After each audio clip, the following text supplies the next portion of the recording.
लड़की शर्माकर, तो फिर तुमने अब्बू से बात की? लड़का, हाँ हाँ। लड़की, उन्होंने क्या कहा? लड़का, उन्होंने पूछा कि तुम्हारे बैंक में कितनी रकम जमा है। मैंने कह दिया 5,000 हैं। लड़की, फिर क्या हुआ? लड़का, उन्होंने वो रकम मुझसे उधार ले ली।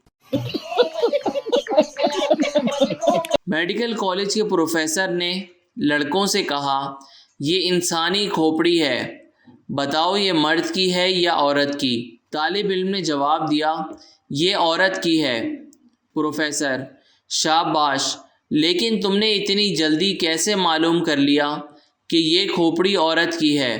तालिब इल्म, जनाब, इस खोपड़ी के जबड़े घिसे हुए हैं। पुलिस कांस्टेबल कार वाले से, आपने इशारा तोड़ा है, आपका चालान होगा, लाइसेंस निकालिए। कार वाला, माफ़ कर दीजिए जनाब, मेरे पास लाइसेंस नहीं है। पुलिस कांस्टेबल, लाइसेंस भी नहीं है और कहते हो माफ़ कर दें।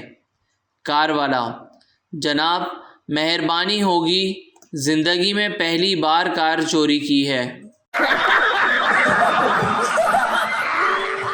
बीवी, मैं 5 मिनट के लिए पड़ोसन के घर से आ रही हूँ।